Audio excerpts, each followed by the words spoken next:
Salam sejahtera bagi kita semua. Perkenalkan, saya Johannes J. Bua dengan nomor pokok mahasiswa 1952-10177 dari Program Studi Manajemen Fakultas Ekonomi dan Bisnis Universitas Islam Riau. Pertama-tama, saya panjatkan puji dan syukur kepada Tuhan Yang Maha Esa karena atas berkat dan karunia-Nya sehingga saya boleh dapat menyelesaikan tugas ini tepat pada waktunya.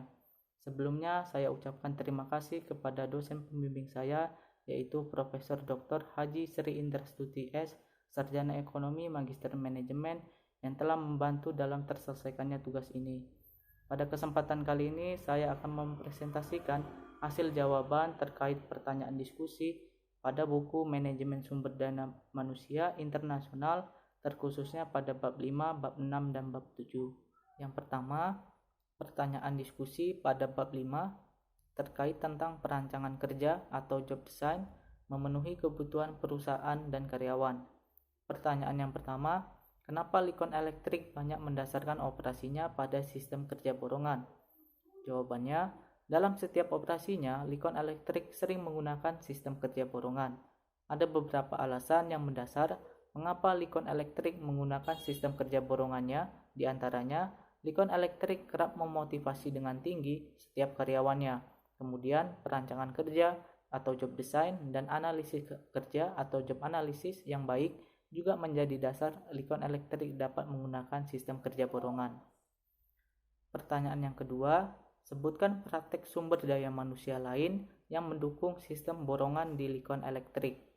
Jawabannya, keberhasilan Likon Elektrik menerapkan sistem kerja borongannya didukung oleh praktek perancangan kerjanya.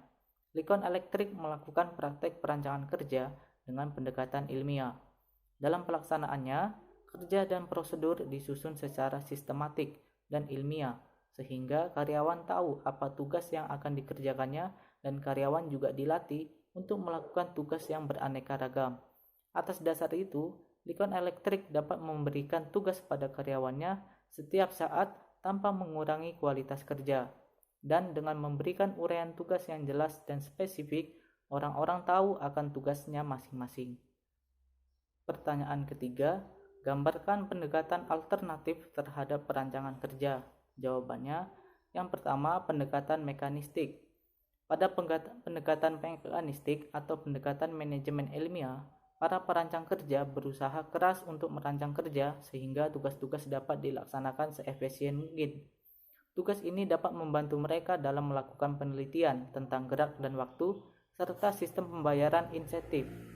Biasanya inti pekerjaan melibatkan hampir seluruh kegiatan fisik, bukan kegiatan mental. Demi efisien, seringkali kerja dibagi-bagi ke dalam tugas-tugas kecil, sederhana, distandarkan, dan dilakukan berulang-ulang oleh satu orang. Yang kedua, pendekatan faktor manusia. Pendekatan faktor manusia atau sering disebut ergonomi menggunakan dimensi fisik dari tubuh manusia dan prinsip-prinsip mekanis yang mengatur gerak tubuh dan fisiologis dalam perancangan kerja. Tujuan pendekatan faktor manusia adalah mendesain peralatan yang cocok dengan seluruh bagian tubuh fisik yang ada pada orang yang akan menggunakan peralatan kerja tersebut. Mengetahui prinsip-prinsip biomekanika yang mengatur gerak tubuh dan fungsi otot akan membantu perancangan peralatan yang dapat mengurangi tekanan dan kelelahan yang dialami saat bekerja. Pendekatan motivasi. Pendekatan motivasi dimulai dengan asumsi bahwa kerja dapat dirancang untuk merangsang motivasi karyawan dan meningkatkan kepuasan kerja. Asumsi ini tidak bertentangan dengan pendekatan manusia, namun bertentangan dengan pendekatan mekanistik. Pertanyaan nomor 4, uraikan bagaimana karakteristik kerja inti mempengaruhi keadaan psikologis karyawan. Jawabannya, dalam paragraf 5.1, karyawan yang menghargai makna, menghargai tanggung jawab, dan mengetahui hasilnya bagi penggayaan kerja untuk menyediakan karakteristik kerja inti akan memberikan hasil kerja dan hasil individu yang positif. Berbagai strategi dapat digunakan untuk merancang kerja dengan karakteristik inti yang mendorong motivasi. Sebagai contoh, rotasi kerja memungkinkan meningkatnya variasi keterampilan dan meningkatkan identitas kerja. Perluasan kerja juga dapat meningkatkan variasi keterampilan dan identitas tugas juga mungkin meningkatkan karena karyawan pada kerja yang diperluas sering menyelesaikan pekerjaan keseluruhan dan pekerjaan borongan yang dapat diidentifikasi. Dengan hal yang demikian, tingkat absensi dan pengunduran diri karyawan dapat berkurang dan memberikan tingkat kepuasan yang tinggi pada karyawan. Dewasa ini, otonomi kerja tampaknya merupakan suatu cara efektif untuk mendapatkan komitmen tinggi dan mutu terpadu dari karyawan, karena banyak karyawan menghargai tanggung jawab yang muncul dari otonomi kerja. Hal demikian dapat memberikan motivasi yang tinggi pada karyawan dan memberikan hasil kerja yang bermutu tinggi oleh karyawan. Pertanyaan kelima, topik apa yang harus dipelajari karyawan agar mampu menjadi tim swakelola? Jawabannya, kerja sama tim menjadi topik yang harus dipelajari karyawan agar mampu menjadi tim swakelola. Dewasa ini, kerja sama tim atau teamwork telah menjadi sedemikian penting bagi perusahaan sehingga banyak diantaranya meningkat menjadi nilai inti. Sekalipun kerja sama tim mungkin tidak biasa bagi sejumlah karyawan, tampaknya kebanyakan karyawan mampu menyesuaikan diri. Jika anggota tim bekerja sama dengan baik, keputusan dan perilaku tim menghasilkan keluaran atau output yang lebih besar. Untuk membentuk tim dan mencapai kerja sama yang tinggi mungkin perlu waktu, namun keuntungan yang diperoleh cukuplah besar. Secara tipikal, tim mulai dengan membuat sedikit keputusan. Berangsur-angsur melalui pelatihan dan pembiasaan, mereka mulai membuat lebih banyak keputusan. Pada hakikatnya, anggota tim melewati tahap-tahap pemberdayaan yang lebih besar atau pengambilan keputusan. Pada masing-masing tahap baru, mereka mengambil keputusan lebih banyak sampai mereka akhirnya disebut tim swakelola. Pertanyaan keenam, gambarkan perubahan kerja pada operasi tim Zebra dari Kodak. Jawabannya, tim Zebra atau divisi hitam putih berhasil melakukan perubahan kerja Kodak. Perubahan yang dilakukan sungguh sangat besar melalui perubahan haluan menjadi perusahaan berdasarkan tim dengan pemberian otonomi pada karyawan, transformasi budaya, dan kerangka pikir secara menyeluruh. Stephen J. Frangos, manajer divisi film, menyatakan strategi sumber daya manusia yang aktif merupakan kuncinya. Strategi ini lebih bergantung pada sumber daya manusia. Strategi ini menuntut keberanian pengambilan resiko yang lebih besar melalui penguatan positif pada kreativitas yang longgar dan menciptakan lingkungan yang diberdayakan. Strategi ini juga menuntut perbaikan praktek untuk kemampuan perusahaan dalam seleksi calon karyawan, memberikan hadiah dan penghargaan, penilaian karyawan, struktur kerja, pengembangan kemampuan dan komunikasi. Sehingga strategi ini diharapkan akan menghasilkan kemampuan, pemahaman, dan keinginan 15.000 mitra kerja untuk memainkan peran kunci untuk memulihkan kinerja perusahaan Kodak. Pertanyaan ketujuh, masalah-masalah apa yang mempengaruhi pilihan pada salah satu pendekatan rancangan kerja? Jawabannya, masalah-masalah yang akan muncul dan dapat mempengaruhi pilihan dalam pendekatan rancangan kerja bergantung bagaimana perusahaan dalam mempertimbangkan biaya dan teknologi yang tersedia dan juga bergantung pada tugas. Pilihan-pilihan perancangan kerja juga tergantung pada apa yang terjadi pada perusahaan. Dan tentu saja, efektif tidaknya masing-masing pendekatan juga tergantung pada karakteristik tenaga kerjanya, khususnya kebutuhan psikologis karyawan dan fisik karyawannya. Pertanyaan ke-8, gambarkan penggunaan data dalam menuntut dan mengevaluasi perubahan rancangan kerja pada Departemen IPS di AAL. Jawabannya, data industri menjadi salah satu jenis data yang perlu dilakukan reorganisasi dan perancangan ulang AAL di IPS. Untuk proses perubahan dibentuk tim sebanyak 12 orang untuk mengumpulkan internal secara sistematis. Setelah pelatihan tentang cara melakukan wawancara terstruktur, tim mewawancarai 200 karyawan terpilih yang dapat mewakili seluruh perspektif perusahaan. Data yang diperoleh membantu mendefinisikan situasi saat ini di AAL dan menetapkan kebutuhan perubahan. Lalu, pengumpulan dan penggunaan data dilanjutkan tim manajemen IPS.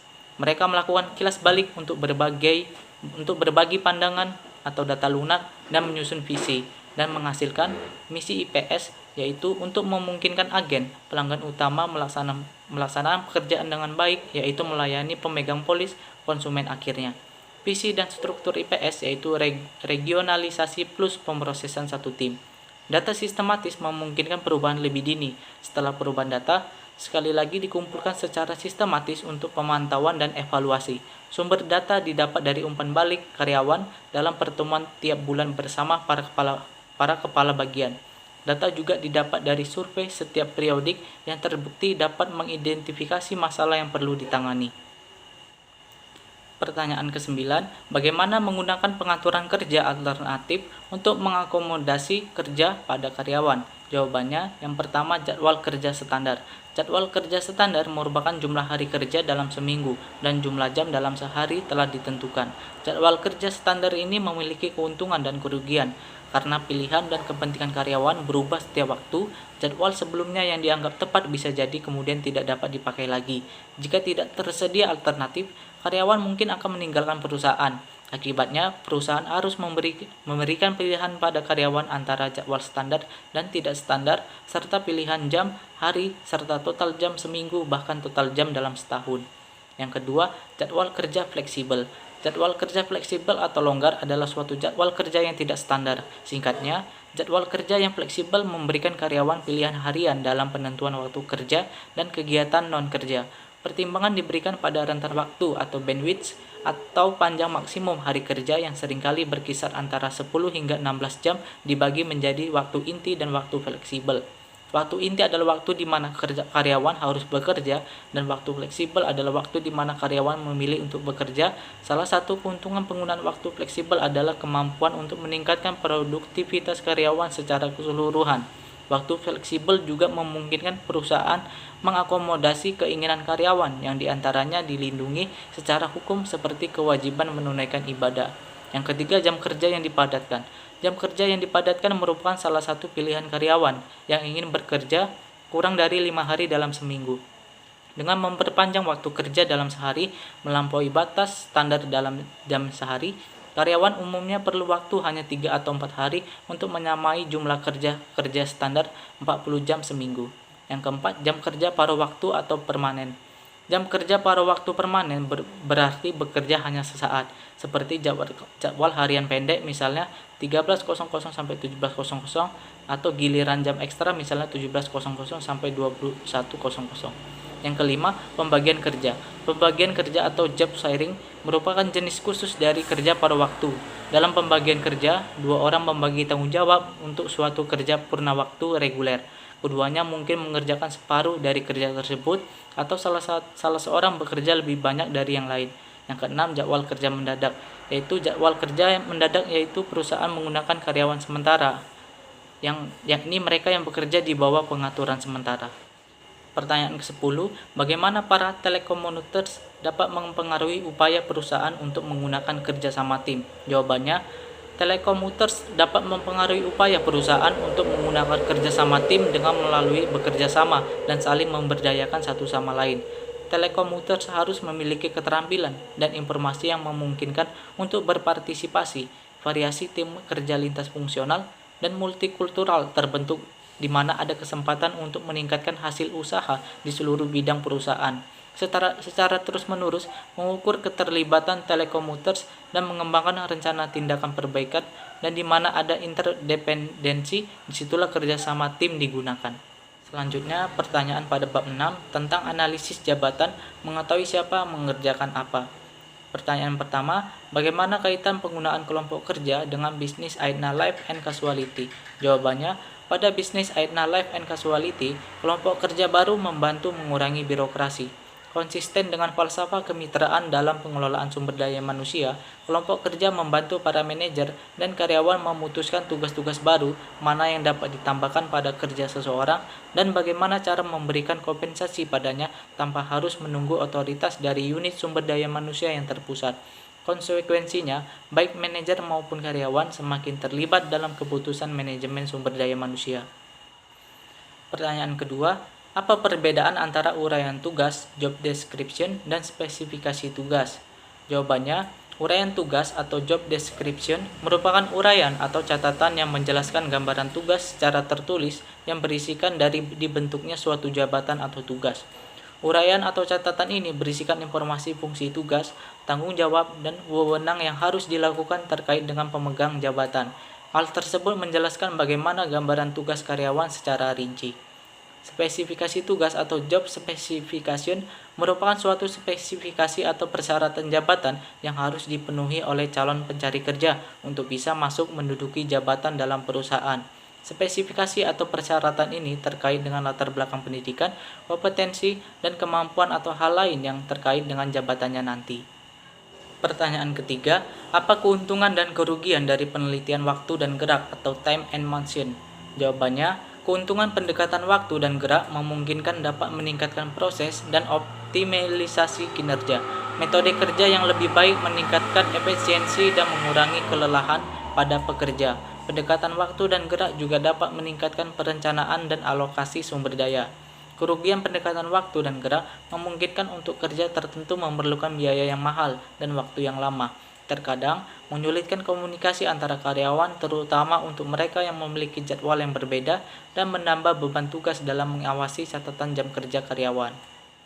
Pertanyaan keempat, sekalipun ada kurang penekanan pada manajemen ilmiahnya Taylor dan manajemen dalam perusahaan, mengapa perusahaan dewasa ini memiliki suatu pemahaman yang kuat mengenai gerak dasar yang membentuk banyak pekerjaan?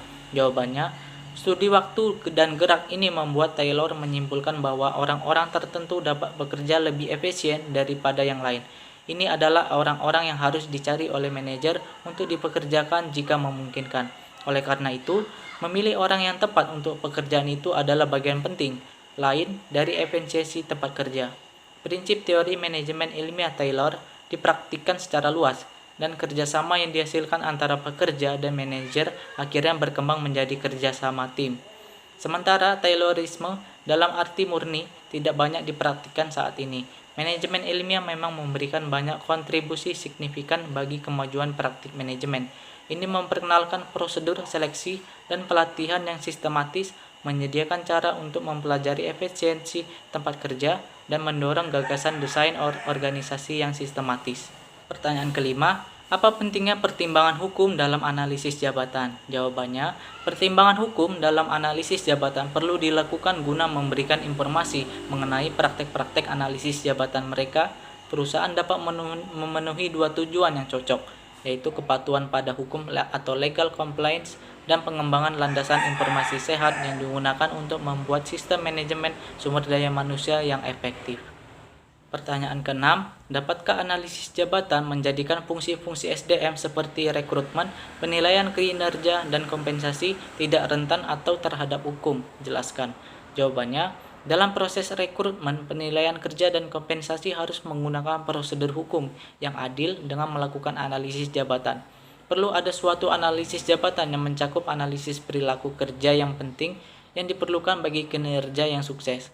Seperti dijelaskan dalam kasus Brito melawan GA Company 1973, pengadilan menyatakan bahwa sistem penilaian kerja sebuah organisasi merupakan suatu prosedur seleksi dan oleh karenanya harus divalidasi, yang berarti harus dimasukkan dalam analisis jabatan.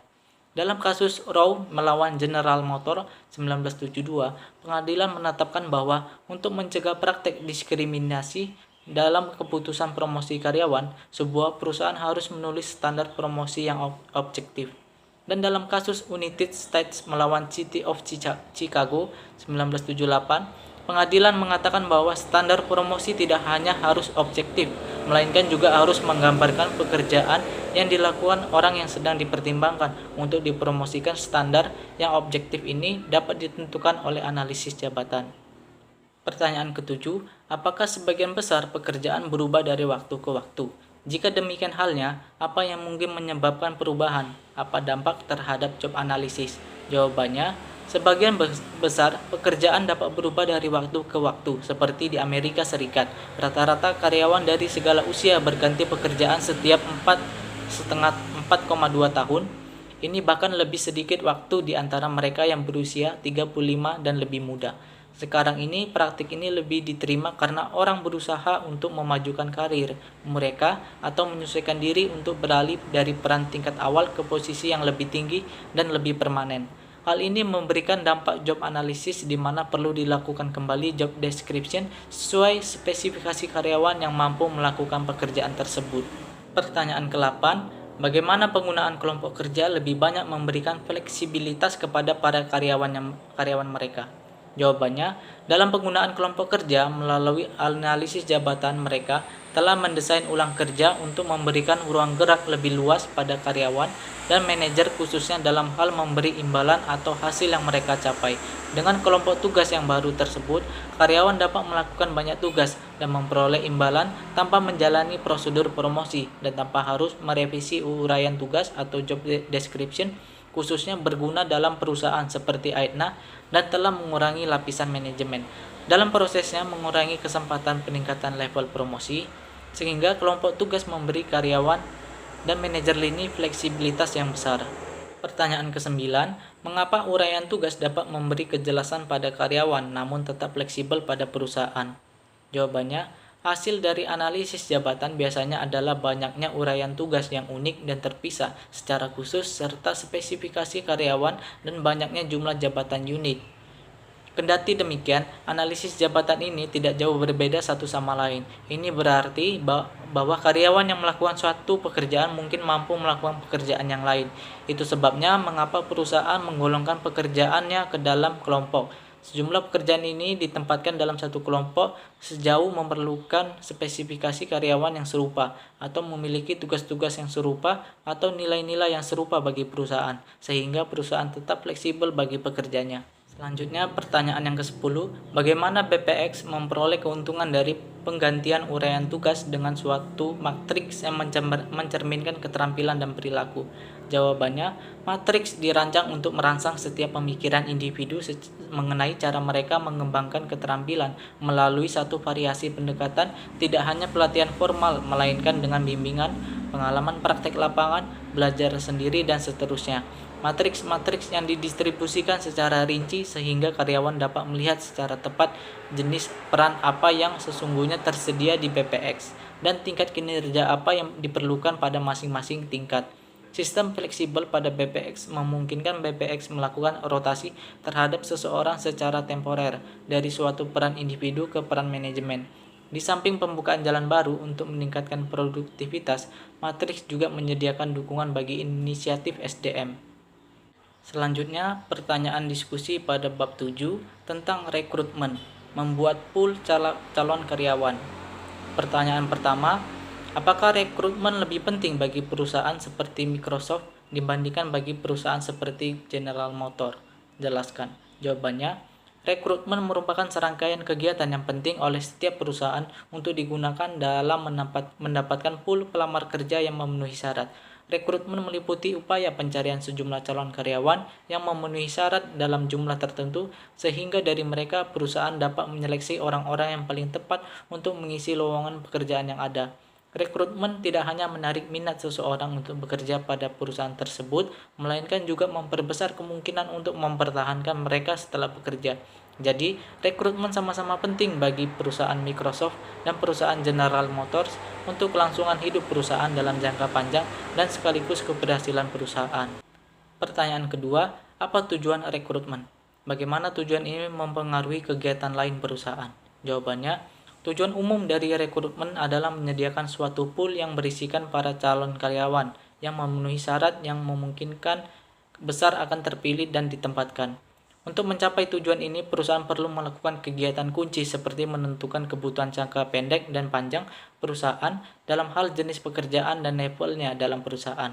Terus berupaya memperoleh informasi perkembangan kondisi pasar tenaga kerja, menyusun bahan-bahan rekrutmen yang efektif, menyusun program rekrutmen yang sistematis dan terpadu, mendapat pool calon karyawan yang berbobot atau memenuhi syarat, mencatat jumlah dan kualitas pelamar, dan melakukan tindak lanjut pada para calon karyawan baik yang diterima maupun ditolak, guna mengevaluasi efektifnya tidaknya rekrutmen yang dilakukan. Pertanyaan ketiga, bandingkan dan bedakan metode dan falsafah rekrutmen dari Chubb Insurance dan Ike. Jelaskan kesamaan dan perbedaannya. Jawabannya, perusahaan Chubb Insurance dan Ike merupakan perusahaan yang paling menguntungkan di kalangan industri asuransi.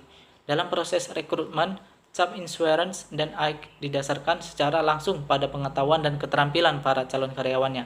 Chubb Insurance tidak menciptakan pasar baru atau memperluas lewat harga murah, melainkan mencoba menemukan risiko yang paling kecil yang akan memberikan pendapatan tinggi dari preminya. Sedangkan Ike menciptakan ratusan anak perusahaan yang masing-masing mempunyai target pasar yang spesifik Cap Insurance merekrut dengan mendatangi perguruan tinggi terkemuka dan menerima para lulusan tanpa melihat bidangnya, yang memiliki keterampilan komunikasi dan antar pribadi yang bisa membentuk keterampilan spesifik dalam bidang asuransi. Sedangkan AIK merekrut staf yang terdiri dari para ahli industri dari perusahaan-perusahaan lain dan tenaga operasionalnya dari perusahaan saingannya. Cap Insurance melakukan pelatihan secara intensif dan tes bagi calon karyawan sebelum bekerja, sedangkan AIK hanya mengandalkan karyawan yang berpengalaman. Pertanyaan keempat, bagaimana perencanaan sumber daya manusia memberi andil dalam rekrutmen yang efektif? Apa peran manajer lini dan manajer sumber daya manusia pada masing-masing kegiatan ini? Jawabannya, rekrutmen yang efektif dicapai dengan tetap mengingat pertimbangan hukum. Perusahaan harus merekrut pelamar yang secara potensial memenuhi syarat dalam jumlah yang memadai, sehingga orang yang dipilih benar-benar sesuai dengan pekerjaannya. Kecocokan ini akan menjamin bahwa orang tersebut akan dapat menjalankan pekerjaannya secara efektif dan tidak keluar dari perusahaan. Manajer lini berperan sebagai yang pertama mengidentifikasi lowongan kerja saat ini dan masa datang. Yang kedua menyusun deskripsi tentang tugas kerja dan keahlian yang diperlukan untuk mengisi jabatan. Yang ketiga melakukan wawancara dengan para pelamar kerja. Yang keempat bekerja dengan profesional SDM mengenai kesamaan kesempatan kerja dan keanekaragaman angkatan kerja. Yang kelima membantu mengidentifikasi karyawan berbakat yang potensial untuk promosi dan staffing di masa depan. Manajer sumber daya manusia berperan sebagai yang pertama menggunakan informasi dari manajer lini untuk menyiapkan kegiatan rekrutmen. Yang kedua mengembangkan sumber dan metode rekrutmen untuk menentukan jumlah pelamar yang memenuhi syarat. Yang ketiga menjamin bahwa pertimbangan kesamaan kesempatan kerja telah dipenuhi dan keanekaragaman angkatan kerja telah dikelola secara efektif. Yang keempat menyusun dan memelihara rencana suksesi dan bagan penggantian. Pertanyaan kelima, mengapa sejumlah perusahaan banyak menggunakan sumber luar sementara sejumlah lainnya mencari calon dari dalam? Jawabannya, ada beberapa kemungkinan sejumlah perusahaan banyak menggunakan sumber luar, di antaranya kemungkinan tidak mendapatkan orang yang paling memenuhi syarat dari dalam perusahaan.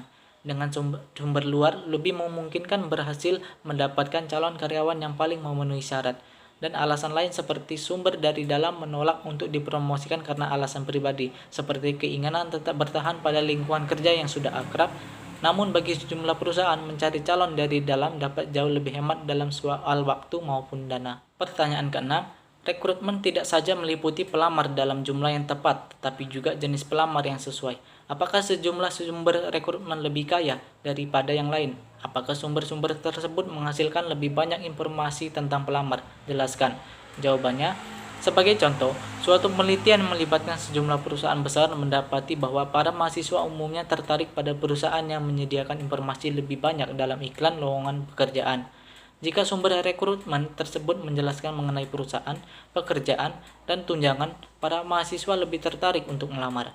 Penelitian lain menemukan bahwa para pelamar yang memperoleh informasi dari kedua sumber informal dan formal memiliki pengetahuan lebih banyak mengenai pekerjaan yang ditawarkan dibanding mereka yang mendapatkannya hanya dari satu sumber saja, dan sumber informal mungkin justru memberikan informasi yang lebih akurat. Pertanyaan diskusi, bagaimana lingkungan hukum mempengaruhi rekrutmen? Positif atau negatifkah pengaruhnya terhadap perusahaan? Jawabannya, pertimbangan hukum memainkan peran penting dalam proses rekrutmen dan penerimaan. Pertimbangan hukum memberikan dampak positif bagi para pelamarnya terkait penerapan kesempatan kerja yang adil bagi semua pelamar tanpa memandang umur, jenis kelamin, ras, warna kulit, asal negara, kewarganegaraan, cacat fisik, dan lain-lain. Penerapan hukum juga membantu menghindari tingkat diskriminasi. Program tindakan afirmatif bertujuan untuk menjamin representatif yang proporsional dan adil terhadap calon karyawan atas dasar ras, etnis, warna kulit, daerah asal, jenis kelamin, dan cacat fisik. Program ini umumnya tumbuh dari 3 kondisi, yaitu kontrak federal, diskriminasi masa lalu, dan kegiatan sukarela. Pertanyaan ke-8, bagaimana kegiatan rekrutmen mempengaruhi kemajemukan tenaga kerja suatu perusahaan? Jawabannya, mencapai keragaman tenaga kerja dalam suatu perusahaan bukan hanya tujuan yang mulia dan terkait dengan kepatuhan. Perusahaan yang dapat secara efektif merekrut dan mengelola tenaga kerja yang beragam memiliki keunggulan kompetitif yang jelas. Kemajemukan tenaga kerja dalam suatu perusahaan dapat memberi keuntungan yang besar, seperti mengurangi pemikiran homogen dan manfaat dari potensi orang-orang bertalenta dengan latar belakang. Ide dan sudut pandang berbeda cenderung memecahkan masalah lebih cepat dan memacu inovasi. Forbes Insight, keragaman tenaga kerja sebagai pendorong utama, inovasi internal dan pertumbuhan bisnis. Profesor Neil dan rekan mengemukakan bahwa keragaman tenaga kerja menciptakan kinerja yang lebih baik untuk pengembangan produk dan menciptakan pasar baru. Pertanyaan ke-9, bagaimana perusahaan dapat meningkatkan daya tariknya bagi pelamar kerja yang potensial? Jawabannya, untuk menarik para calon karyawan yang potensial dan berbobot secara efektif, perusahaan perlu memahami perilaku dan preferensi tenaga kerja yang berbeda-beda. Perusahaan perlu menyediakan informasi lebih banyak dalam iklan lowongan pekerjaan. Iklan tersebut harus menjelaskan mengenai perusahaan, pekerjaan, dan tunjangan agar meningkatnya daya tarik bagi para pelamar. Perusahaan juga perlu menyimbangi perubahan pesat teknologi dan tetap selalu memperhatikan metode rekrutmen mereka serta sumber daya manusia untuk memastikan bahwa keterampilan yang diperlukan terpenuhi. Pertanyaan ke-10, bagaimana perusahaan dapat meningkatkan kemungkinan pelamar tetap bertahan setelah diterima? Jawabannya, untuk meningkatkan kemungkinan pelamar tetap bertahan setelah diterima, perusahaan perlu melakukan praktek-praktek seperti berikut. Yang pertama, pengerahan dalam proses rekrutmen. Perusahaan melakukan pertinjauan pekerjaan yang realistis. Hal ini akan memiliki efek positif pada retensi pelamar yang diterima. Yang kedua, sosialisasi, yaitu praktek sosialisasi melalui program orientasi dan asimilasi strategis dapat membantu karyawan baru tetap bertahan di perusahaan. Yang ketiga, pelatihan dan pengembangan. Dengan memberikan kesempatan untuk terus memperbaharui keterampilan, mereka akan cenderung tetap bertahan. Yang keempat, kompensasi dan penghargaan. Memberikan kompensasi dan penghargaan memungkinkan tingginya tingkat kepuasan karyawan baru sehingga kemungkinan karyawan akan tetap bertahan cukup tinggi. 5. Pengawasan. Pengawasan yang adil oleh supervisor memungkinkan karyawan baru tetap bertahan. Yang keenam, keterlibatan karyawan. Karyawan yang terlibat puas menikmati pekerjaan mereka dan organisasi, percaya bahwa pekerjaan mereka penting memungkinkan karyawan baru akan tetap bertahan. Pertanyaan ke-11, bagaimana perusahaan di Jepang melakukan rekrutmen? Jawabannya, di Jepang perusahaan melakukan rekrutmen dengan cara rekrutmen para lulusan perguruan tinggi secara tradisional sekali dalam setahun. Dalam sebuah rekrutmen langsung perusahaan, para dosen perguruan tinggi memainkan peran dominan. Perusahaan meminta dosen merekomendasikan sedemikian banyaknya mahasiswa dengan kualifikasi tertentu dalam bidang-bidang tertentu. Proses seleksi tergantung pada kelompok bidang kerja mahasiswa di masa depan. Para administrator yang bercita-cita tinggi diminta untuk melamar secara langsung pada perusahaan. Evaluasi para kandidat dengan pengecekan latar belakang yang dilakukan oleh penyidik swasta yang mewawancarai tetangganya atau kenalannya, mengecek catatan kepolisian setempat serta meneliti riwayat keluarganya. Mereka yang lolos babak terakhir wawancara kemudian diundang untuk mengikuti tes masuk. Tes biasanya pertanyaan-pertanyaan esai mengenai keluarga, karir, tujuan hidup, dan kekuatan dan kelemahan calon karyawan. Pertanyaan ke-12, alternatif apa yang dimiliki perusahaan Amerika untuk penempatan stafnya di Meksiko? Jawabannya, melakukan staffing pada jabatan tingkat atas tidaklah mudah. Untuk memulainya, perusahaan Amerika Serikat menanyakan apakah bersedia bekerja secara lokal atau bersedia bekerja secara ekspatriat. Satu hal yang perlu dipertimbangkan adalah bahwa menurut Undang-Undang Tenaga Kerja Meksiko, karyawan perusahaan asing yang bukan orang Meksiko tidak boleh lebih dari 10%. Oleh karena itu, perusahaan Amerika Serikat mungkin memutuskan untuk menggunakan tenaga lokal, namun memusatkan perhatian pada pasar tenaga kerja Meksiko. Untuk jabatan tingkat tinggi menjadi tantangan karena tingkat pendidikan yang umumnya rendah di Meksiko. Demikian hasil jawaban terkait pertanyaan diskusi pada buku Manajemen Sumber Daya Manusia Internasional, terkhususnya pada bab 5, bab 6, dan bab 7. Lebih dan kurangnya saya mohon maaf. Atas perhatiannya saya ucapkan terima kasih.